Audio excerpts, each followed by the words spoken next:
Hello there. So in today's video, I'm going to share with you guys 5 landscape photography tips.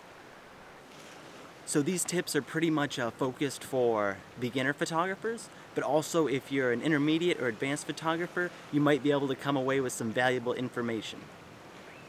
So tip number 1 is composition. Composition is just the arrangement and the organization of the elements within your photograph. And there's a few techniques/guidelines on how to help get a more pleasing composition.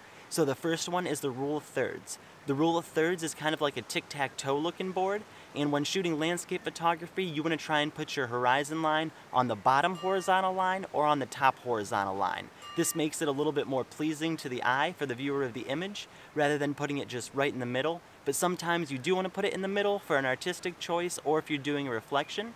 And also with the rule of thirds, when you have a subject in your image, you want to try and put it where the horizontal and vertical lines intersect. This just makes for a little bit more of a balancing image and keeps stuff a little bit off center, but again, more pleasing to the eye. And also, S-curves and leading lines are very good tools to use when shooting landscape photography. They're pretty much just how they sound. A leading line is just anything that's a line in the image, in the scene, and it'll draw the eye through. The same with S-curves. The S-curves is just anything in the landscape that looks like an S shape, and this, when a viewer looks at it, it'll kind of add another dimension and draw their eye through it, and also retain interest while looking at the image. So they'll spend a little bit more time looking at it and exploring the image. So tip number 2 is to get up early and to stay out late. Now, it's no secret in landscape photography that golden hour is a great time to shoot. Now, golden hour is an hour after sunrise and an hour before sunset. This is when the sun is a little bit low in the horizon and causes for less contrast between the shadows and highlights. It means the shadows aren't that dark and the highlights aren't that bright, causing for a more balanced image without that sharp of contrast. And also another time that's pretty good is blue hour. Now, blue hour is before the sun rises, then after the sun sets. This is when you get the real dramatic color in the clouds, and it's a really nice time to shoot because you can get some really unique images and come away with some very interesting light in the scene. So just because it's before the sun came up or after the sun went down doesn't give you an excuse to stop shooting photography, because you can still come away with some pretty unique images.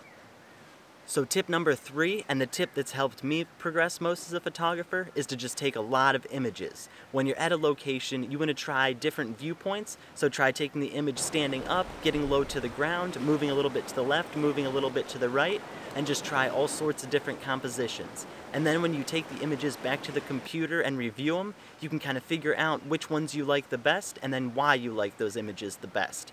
And then you can also study them and think, oh, was this tree in the image that shouldn't have been there, or was this rock not in the right position?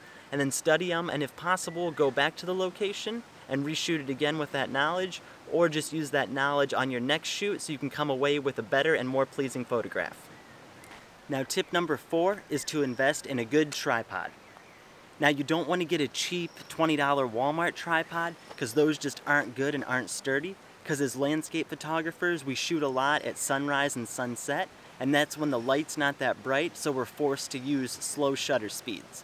And if you have a flimsy tripod and try and use a slow shutter speed, in the wind and all the elements, it'll cause for shaky images, and then it'll cause for the images to not be sharp. So a good tripod is a really good investment. And then also it'll make you so you can shoot lower ISOs at those times as well, making your images a lot cleaner and a lot more noise-free. So I really recommend to invest in a good tripod early on, and if you spend the money, they'll last years and years. Like the tripod I'm using, I've had for about 4 years now, and it's a little dinged up, but it still works perfectly, so it's definitely worth spending the money early on. So this brings us to tip number 5, and the final tip, which is to really get to know how to use your camera. You want to start by just learning the fundamentals of photography concerning ISO, aperture, and shutter speed. That way you know what goes into actually making an exposure. And also make sure that you're reading up on your camera's manual, and even search YouTube videos to learn how to use your camera and change all the settings and fully take advantage of your camera. That way when you get to a shoot, you can adjust the settings properly and efficiently and come away with a pretty good image utilizing the camera the best that you can. So this concludes the video. I hope you learned something beneficial that can help you improve as a landscape photographer. And be sure to like and subscribe as I release videos every week. And thank you for watching. I hope you enjoyed the video, and I'll see you later.